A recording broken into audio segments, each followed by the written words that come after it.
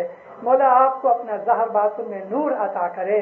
مولا ہمیشہ آپ کے اوپر راضی رہے, آپ کی دعائیں قبول کرے, آپ کی بندگی قبول کرے. مولا آپ کو اپنی چھتر چھایا میں رکھے, ظاہر باطن دیدار نصیب کرو. سب لوگ مل کے ایک ونتی کا پاٹ بولتا ہے. دیکھو دیندارو, یہ زمانہ ہے نا کلجگ کا, پاپ سے بھرا ہوا ہے بے حساب. اس میں سے ہمیں پار ہونا ہے, اور گھنان کے اندر یہی مقصد ہے. جی پیر حسن کبیر دینا سیوک ماوی سوامی مارا ہم تیرے شرن مراری یا